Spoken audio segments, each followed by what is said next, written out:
गए लोगन का हमार कोटि कोटि प्रणाम।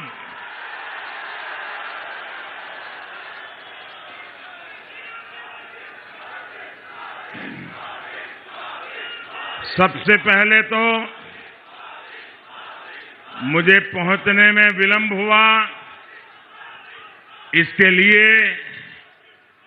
मैं आप सबकी क्षमा चाहता हूं कि मैं आज नॉर्थ ईस्ट में मणिपुर में था और मणिपुर से आते थोड़ा समय हो गया, तो इसलिए मैं आपकी क्षमा चाहता हूं। लेकिन ये जो दृश्य मैं देख रहा हूं, कहीं पैर रखने की भी जगह रखी है कि नहीं? और जितने लोग यहां हैं, मैं उधर बाहर देख रहा हूं, पता नहीं उनको सुनाई देता होगा नहीं देता होगा, इतनी बड़ी तादाद में लोग आज यहां दूसरे जिलों से भी, एक तो यहां मौजूद है, बाकी लोग वर्चुअली और जिलों में भी इस कार्यक्रम में जुड़े हैं। मैं उन सबको भी यहां से प्रणाम करता हूं। आप जो इतनी बड़ी संख्या में हम सबको, भारतीय जनता पार्टी को आशीर्वाद देने आए हैं, उससे साफ है कि यूपी चुनाव में इस बार भी जीत का चौका लगने वाला है, चौका।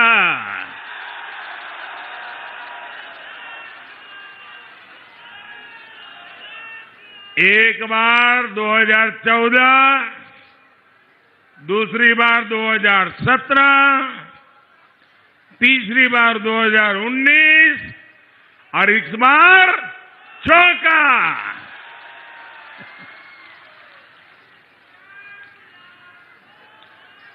यूपी के लोग 22 में भी गोर परिवारवादियों को हराने के लिए फैसला कर चुके हैं।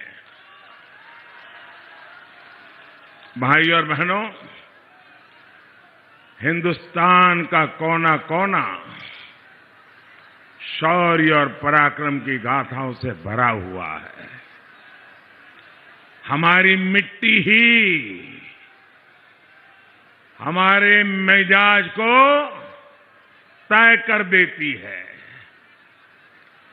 हमारी मिट्टी ही हमारा व्यक्तित्व रच देती है। जिस धरती पर हम हैं, ये धरती ही महाराजा सुहेलदेव के पराक्रम की महक लिए हुए है। पिछले वर्ष मुझे उनके स्मारक के शिलान्यास का भी सौभाग्य मिला। इस स्मारक में उनकी भव्य प्रतिमा भी लगाई जाएगी। साथियों, आप देख रहे हैं इस समय दुनिया में कितनी उथल पुथल मची हुई है। जब चारों तरफ उथल पुथल मची हो, चारों तरफ कल क्या होगा, परसों क्या होगा, गिनतियां चलती हो, ऐसे में भारत को ताकतवर होना चाहिए कि नहीं होना चाहिए? भारत मजबूत होना चाहिए कि नहीं होना चाहिए? आज भारत का ताकतवर होना न सिर्फ भारत के लिए, पूरी मानवता के लिए बहुत जरूरी होता है।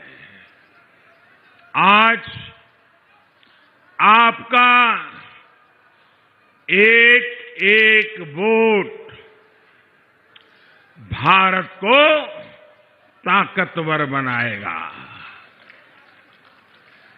सहलदेव की धरती के लोगों का एक एक वोट देश को मजबूती देगा। आप देखिए, स्कूल में भी कोई ढीला ढाला टीचर हो तो स्टूडेंट को पसंद आता है क्या? जरा जोर से बताइए। ढीला ढाले मास्टर जी हो तो बच्चों को पसंद आता है क्या? बच्चों के परिवारजनों को पसंद आता है क्या? माँ भी चाहते हैं ना कि टीचर मजबूत होना चाहिए। चाहते कि नहीं चाहते? आपके इलाके में दरोगा भी बिल्कुल ढीला ढाला हो तो किसी को पसंद आता है क्या? दरोगा भी मजबूत चाहिए, ऐसा आपको लगता है कि नहीं लगता है? तो भाइयों बहनों, इतना बड़ा देश, इतना बड़ा राज्य, जिम्मेवारी भी मजबूत कंधों पर होनी चाहिए कि नहीं होनी चाहिए? और इसलिए भाइयों बहनों, जब टफ टाइम होता है, जब टफ टाइम होता है तो टफ लीडर होना भी जरूरी होता है। साथियों, हमने तमाम संघर्षों से लोहा लेते हुए आजादी से यहां तक का सफर तय किया है। हर भारतीय का ध्येय एक विकसित समृद्ध भारत है।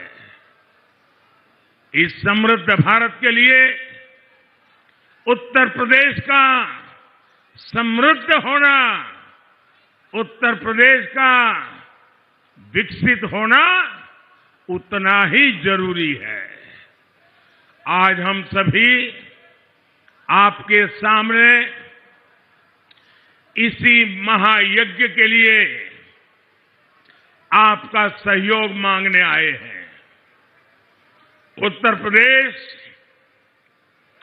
आज विकास के जिस रास्ते पर चल पड़ा है, उसमें डबल इंजन की सरकार उतनी ही जरूरी है।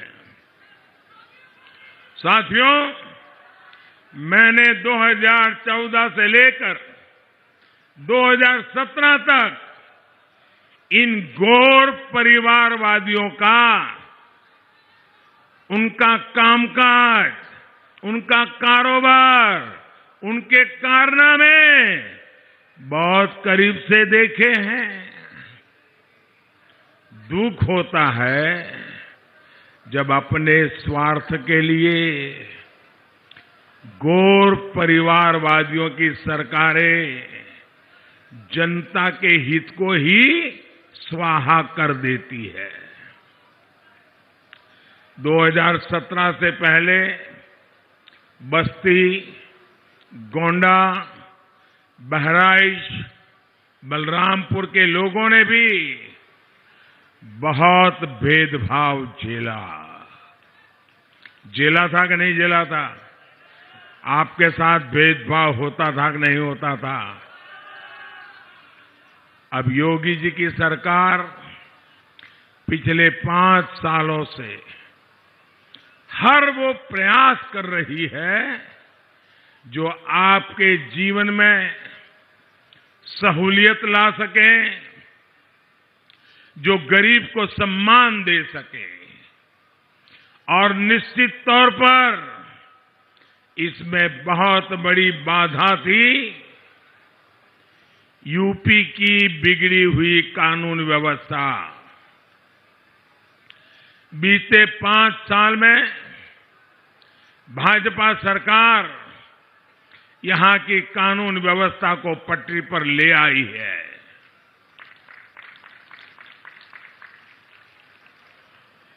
वो जो आपके हक की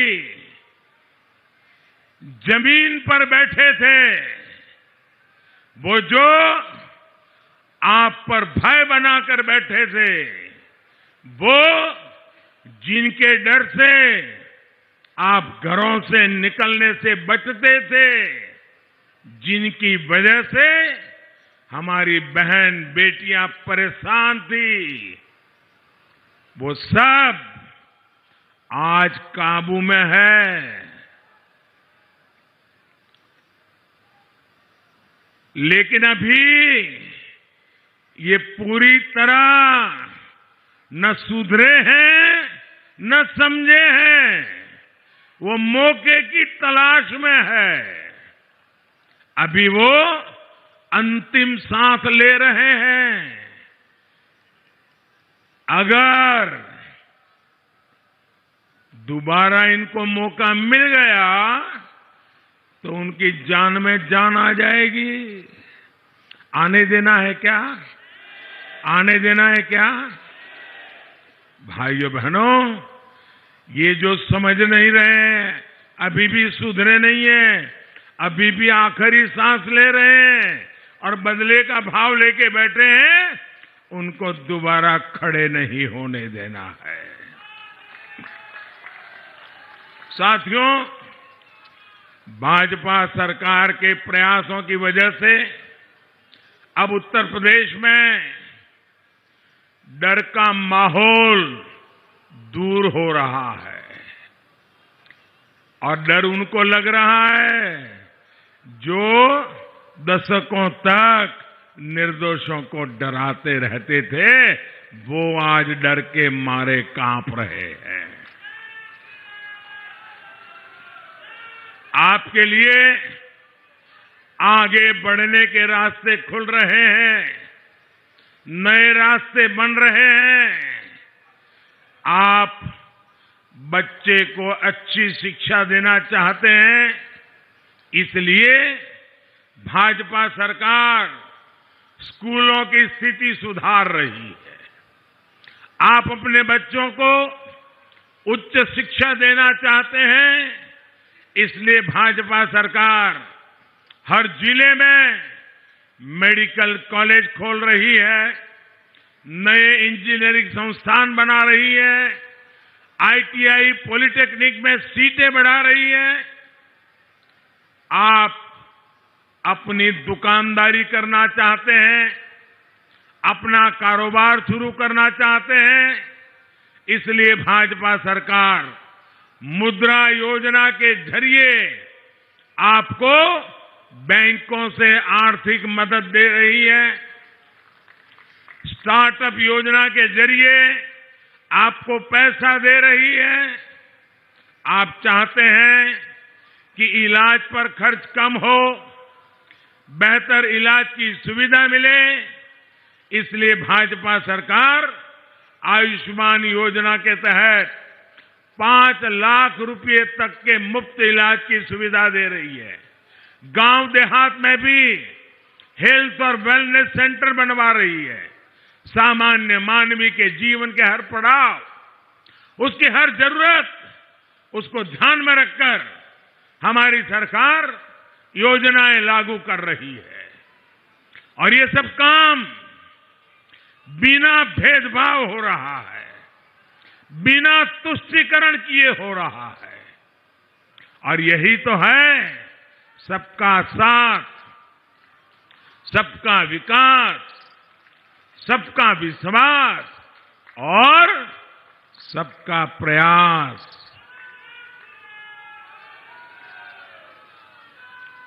मैं आपको एक उदाहरण देता हूं। साथियों, आप सभी को पता है कि गरीब के घर में अनहोनी हो जाए, कोई दुर्घटना हो जाए तो उस परिवार पर क्या बीतती है। पैसे की कमी तो गरीब के जीवन पर दोहरा संकट ला देती है। गरीब की इसी तकलीफ को समझते हुए हमारी सरकार ने प्रधानमंत्री जीवन ज्योति बीमा योजना और प्रधानमंत्री सुरक्षा बीमा योजना शुरू की थी। और हमने प्रीमियम कितना रखा था? एक योजना के लिए सिर्फ 90 पैसे, यानी एक चाय की कीमत से भी बहुत कम, एक कप चाय से भी कम कीमत में रोज का 90 पैसा आपका बीमा उतारना। और दूसरी योजना के लिए हमने इन्हें कहा, कितना था? 1 महीने का 1 रुपया, 1 महीने का 1 रुपया। इन योजनाओं के माध्यम से हमने गरीब को 2-2 लाख रुपए का सुरक्षा कवर दिया, 2-2 लाख रुपया। आज यूपी के 4.5 करोड़ से ज्यादा मेरे गरीब भाई बहन इस योजना से जुड़े हुए हैं। और आपको खुशी होगी, इस सुरक्षा की वजह से भी यूपी के गरीब परिवारों को बीते वर्षों में करीब करीब 1,000 करोड़ रुपए की मदद उनके खाते में सीधी पहुंची है। 1,000 करोड़ रुपया। हमारी सरकार संकट के समय कभी भी किसी का साथ नहीं छोड़ती, बल्कि गरीब परिवार का संबल बन करके खड़ी रहती है। भाई और बहनों, गरीबों के लिए सरकार की इसी संवेदनशीलता को आपने इस कोरोना के काल में भी देखा है, महसूस किया है। हम सबको पता है पूरी दुनिया में कितनी बड़ी भयंकर महामारी आई है। 2 साल हो गए, पूरी मानव जात, दुनिया का हर देश, अमीर हो गरीब हो, हर कोई 100 साल की ये भयंकर बीमारी के चपेट में आया हुआ है। ये संकट हमारे देश पर भी बहुत गहरा, लेकिन ऐसे संकट के समय हमारी सरकार हाथ पर हाथ धर करके नहीं बैठी। क्या करे, पूरी दुनिया में हुआ है, ये तो वायरस है, आने ही वाला है।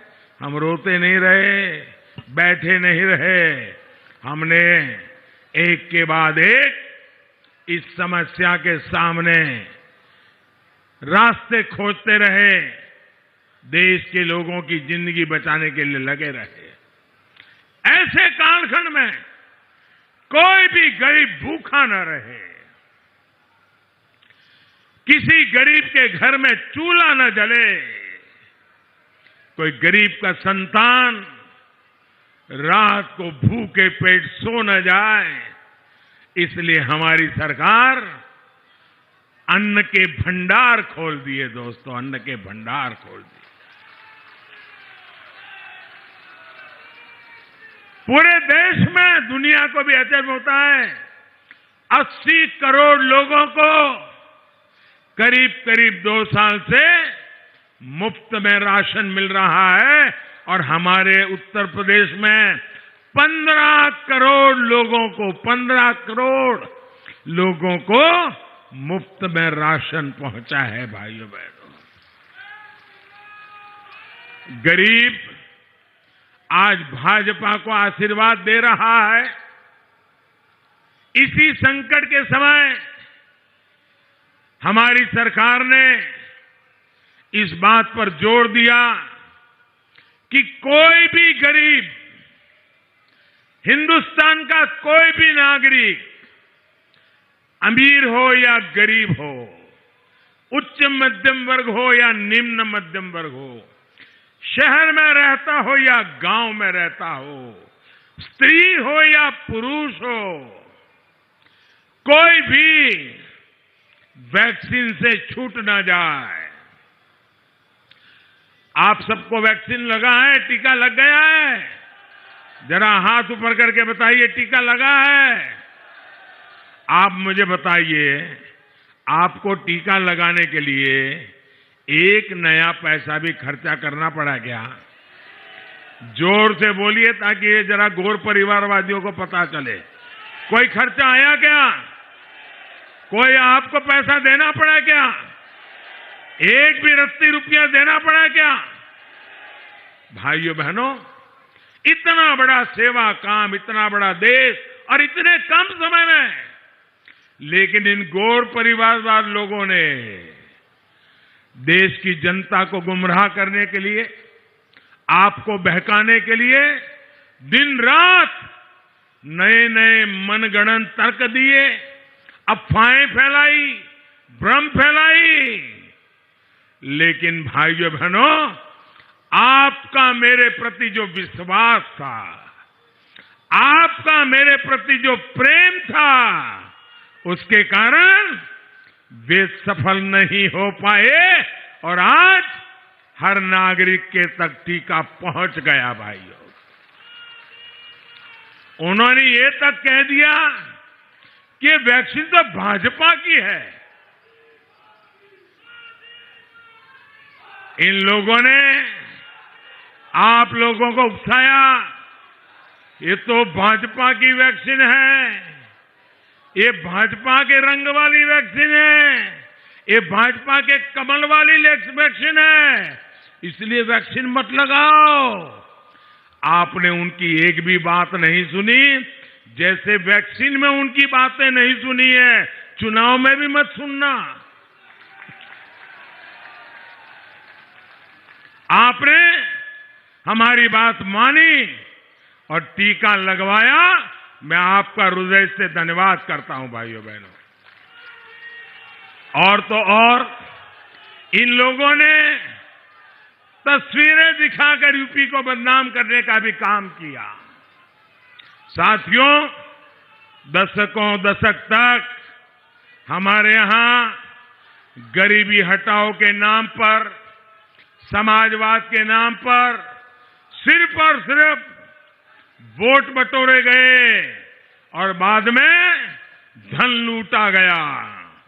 लेकिन जो इतने वर्षों तक देश की सत्ता में रहे, यूपी में जिन्होंने हमसे पहले सरकार चलाई, उन्होंने गरीब को गरीबी से लड़ने के लिए न अस्त्र दिए, न शस्त्र दिए, न उनको कोई समर्थन दिया। 2014 में जब आपने हमें अवसर दिया तो हमने इस पुरानी सोच को बदलने के लिए कदम उठाए। बैंकों के दरवाजे गरीब, दलित, पिछड़े, किसान, मजदूर, महिलाओं के लिए हमने खोलना, ऐसा ही एक बड़ा कदम था।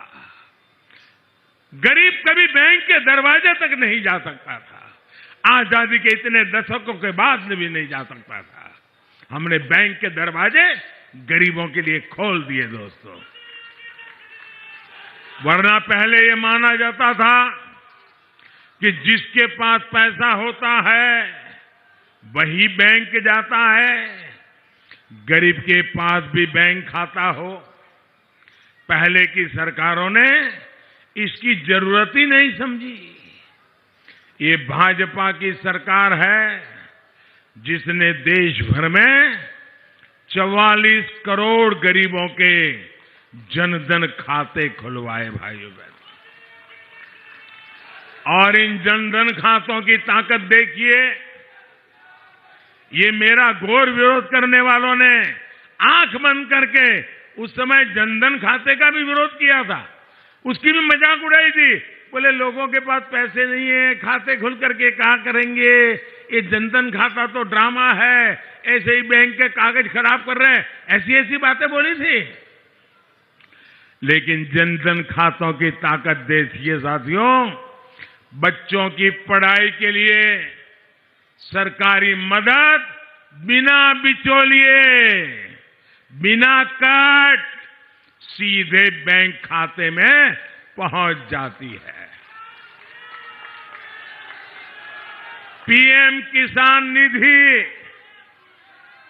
कोई बिचौलिया नहीं, सीधा छोटे किसानों के और हर किसान के बैंक खाते में पैसा पहुंच जाता है। फसल बेची तो पैसा सीधा बैंक खाते में आ रहा है। आज कोई सब्सिडी आनी है तो सीधे बैंक खाते में आती है। पीएम आवास का पैसा आता है तो सीधे बैंक खाते में आता है। मनरेगा का पैसा आता है तो सीधा बैंक के खाते में आ जाता है।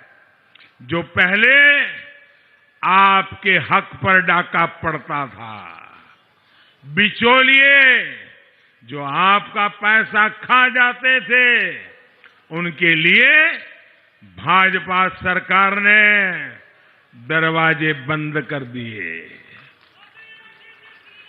साथियों, जनधन खाते के साथ जब हमने मोबाइल फोन और आधार को जोड़ा तो ये सुरक्षा चक्र और मजबूत हो गया।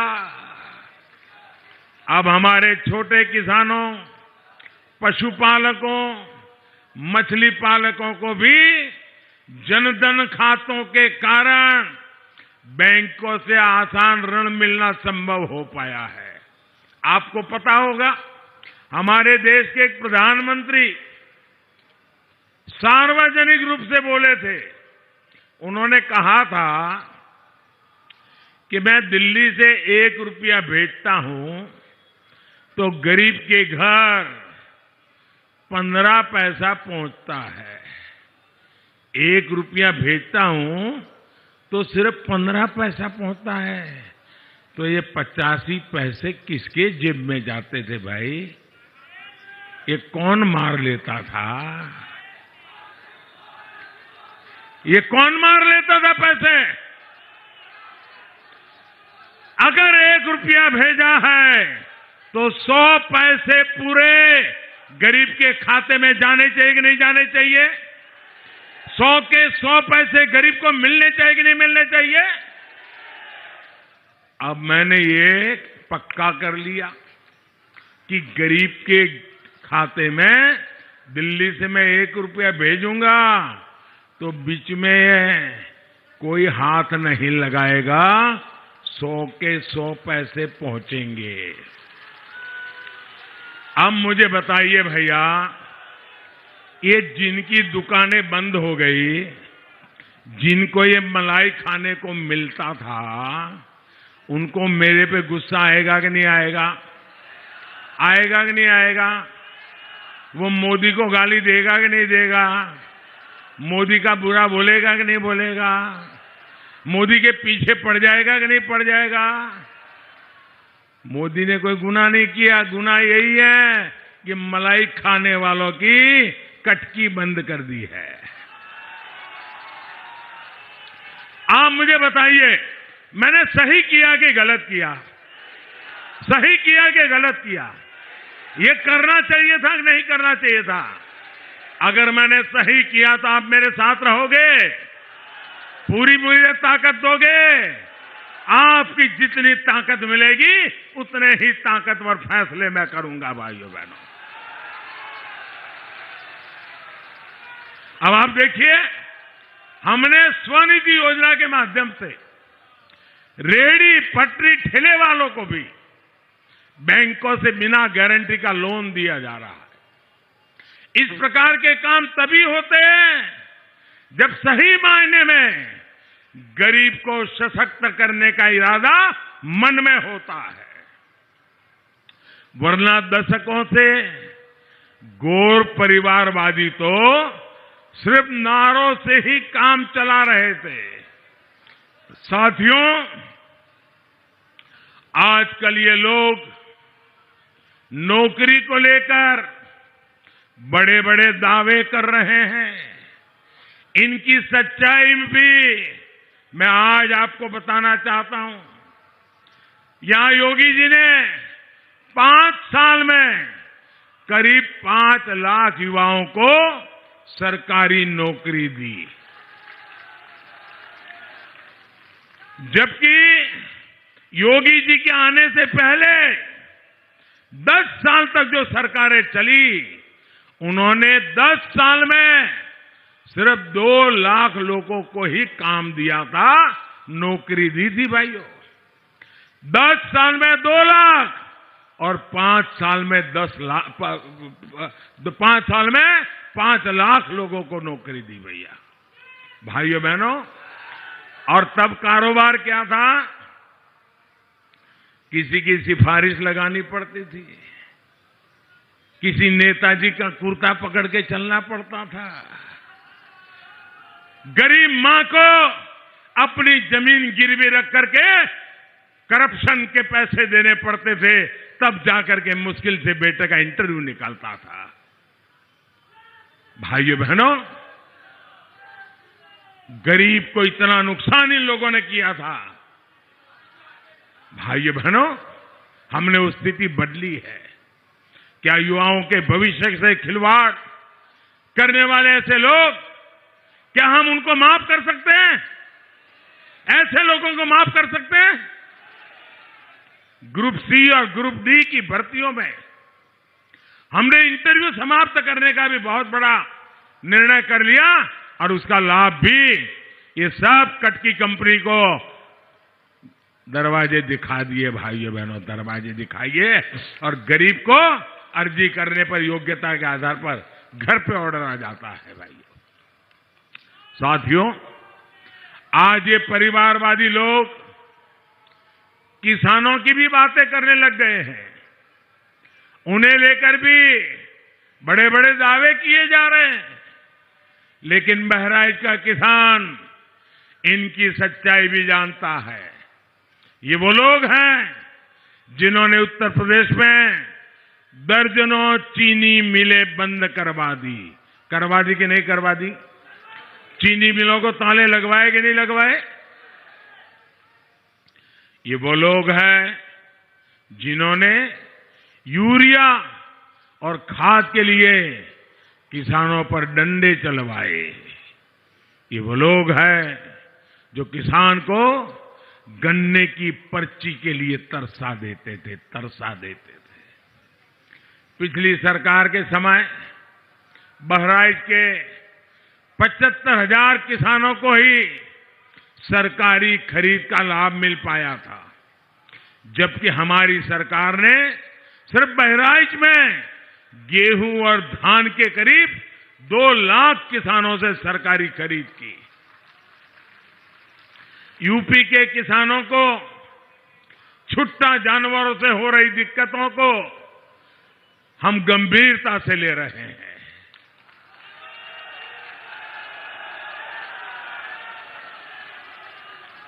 हमने रास्ते खोजे हैं दोस्तों, और मैं आपकी इस चिंता को पूरी तरह समझता हूं और मैं आपको बताता हूं, मैं रास्ता खोज करके लाया हूं दोस्तों। 10 मार्च को आचार संहिता समाप्त होने के बाद, नई सरकार बनने के बाद योगी जी के नेतृत्व में उन सारी नई योजनाओं को हम लागू कर देंगे। भाइयों,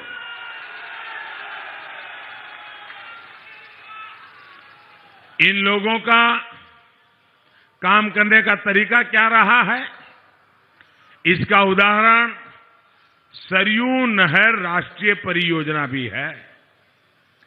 इनकी लापरवाही की वजह से ये योजना 4 दशक से भी पूरी नहीं हो पाई। 40 साल बीत गए भाइयों।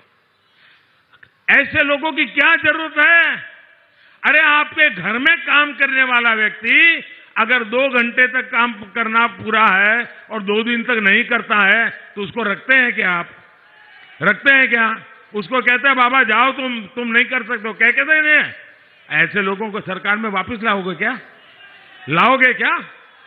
40 साल तक जो आपके लिए जीवन मरण का सवाल है, ऐसा पानी का काम लटकाए रखा। और देखिए बर्बाद कैसा किया रुपयों को। जब ये योजना का प्रारंभ हुआ था तब खर्चा होने वाला था 100 करोड़। 100 करोड़ में शानदार काम हो जाता, लेकिन 40 साल लटके रखा। जो आए उन्होंने कटकी की, हर किसी ने अपनी मलाई खाने का रास्ता खोजा और जाते जाते 100 करोड़ का काम 10,000 करोड़ रुपए तक पहुंचा। 10,000 करोड़ ये पैसे आपके थे जो बर्बाद कर दिए इन लोगों ने। आपकी कमाई के पैसे थे, इन्होंने बर्बाद किए हैं। इस योजना से बहराइच और गोरखपुर के बीच 9 जिलों के 30 लाख किसानों को सीधा फायदा होने वाला था। 30 लाख किसानों का इन्होंने गला घोंट दिया भाइयों। लेकिन बरसों के इंतजार के बाद आपको ये लाभ अब मिला है, हमारी सरकार के प्रयासों से मिला है। साथियों, बहराइच की ये धरती हमेशा से आक्रमणकारियों के मंसूबों को ध्वस्त करती रही है। देश के खिलाफ जाने वालों को यहां की मिट्टी माफ नहीं करती है। लेकिन इसी मिट्टी ने देखा है कि कैसे इन परिवारवादियों ने आतंकी हमला करने वालों पर अपना प्यार उड़ेला। जिन लोगों पर यूपी में एक नहीं कई बम धमाकों का आरोप था, ये लोग उन आतंकवादियों को जेल से रिहा करने पर पक्का निर्णय करके बैठे थे, साजिश कर रहे थे। ये उन पर मुकदमा नहीं चलाना चाहते थे। समाजवादी सरकार आतंकी संगठनों पर प्रतिबंध लगाने के तक खिलाफ थी। इसलिए मैं कहता हूं, जो लोग देश की नहीं सोच सकते, देश की सुरक्षा को ताक पर रखते हैं, वो यूपी का कभी भला नहीं कर सकते। भाइयों बहनों, आप मुझे बताइए, और जरा बहराइच से आवाज ऐसी निकलनी चाहिए कि इन गौर परिवारवादियों की नींद उड़ जाए। जवाब देंगे? आप मुझे बताइए, जो बम धमाके करके निर्दोष लोगों को मौत के घाट उतार दें, ऐसे आतंकवादियों को सजा होनी चाहिए कि नहीं होनी चाहिए? कड़ी सी कड़ी सजा होनी चाहिए कि नहीं होनी चाहिए? अगर फांसी का हुक्म होता है तो होना चाहिए कि नहीं होना चाहिए? अगर आतंकवादियों को फांसी होती है तो निर्दोष नागरिकों को उसका स्वागत करना चाहिए कि नहीं करना चाहिए? न्यायपालिका में विश्वास करना चाहिए कि नहीं करना चाहिए? आतंकवादियों के खिलाफ आवाज उठानी चाहिए कि नहीं होना चाहिए? अभी 2 दिन पहले अहमदाबाद के न्यायालय ने अनेक लोगों को फांसी की सजा सुनाई, जो आतंकवादी घटनाएं करके, बम धमाके करके निर्दोषों को मार दिया था। मुझे बताइए, ये न्यायालय ने सही काम किया कि नहीं किया? ऐसा काम होना चाहिए था कि नहीं होना चाहिए था? हमें न्यायालय का सम्मान करना चाहिए कि नहीं करना चाहिए? न्यायपालिका का सम्मान करना चाहिए कि नहीं करना चाहिए? लेकिन ये चुप बैठे हैं, चुप बैठे हैं, क्योंकि उनको मालूम है अब सारा खेल जनता के सामने खुल चुका है। कौन किसकी मदद कर रहा था, ये अब उत्तर प्रदेश का बच्चा बच्चा जान गया है भाइयों।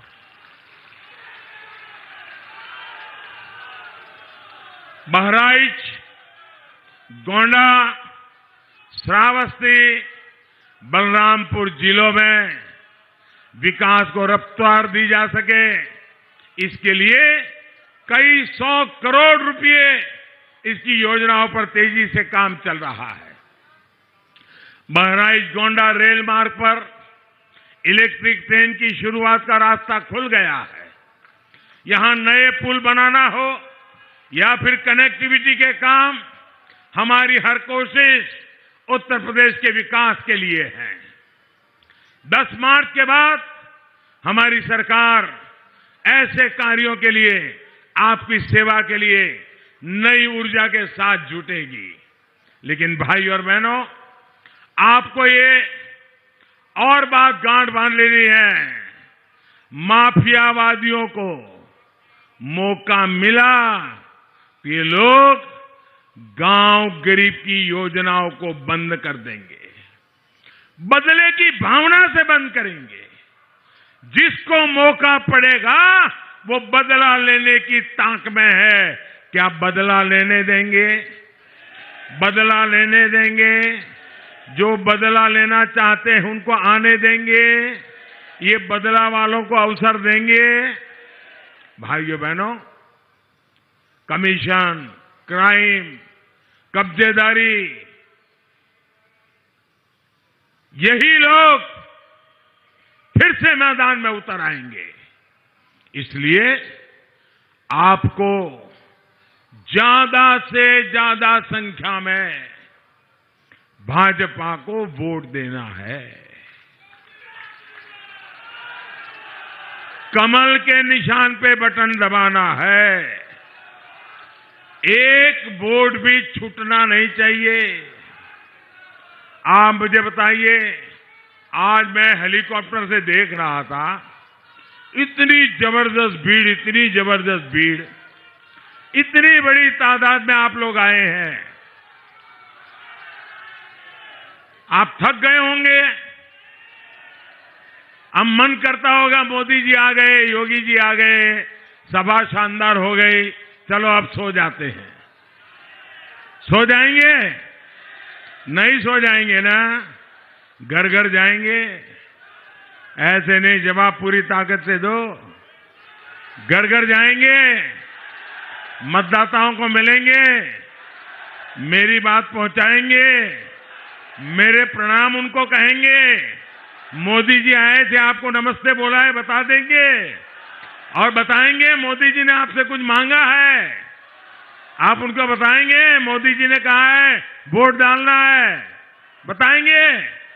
कमल पे वोट डालने के लिए कहेंगे, ज्यादा से ज्यादा वोटिंग करवाएंगे। हर पोलिंग बूथ आगे निकल जाएगा, पहले से ज्यादा वोट करवाएंगे। पक्का? मैं आप पे भरोसा करूं? अरे मुझे विश्वास है दोस्तों, आपने जो सभा आज करके दिखाई है, आप इन सबको जिता करके लाएंगे, ये मुझे पूरा भरोसा है। भाइयों मेरे साथ बोलिए, भारत माता की। दोनों मुट्ठी बंद करके पूरी ताकत से बोलिए, भारत माता की, भारत माता की। सभी उम्मीदवारों से मेरी प्रार्थना है, आगे आ जाए, योगी जी भी आगे आ जाए।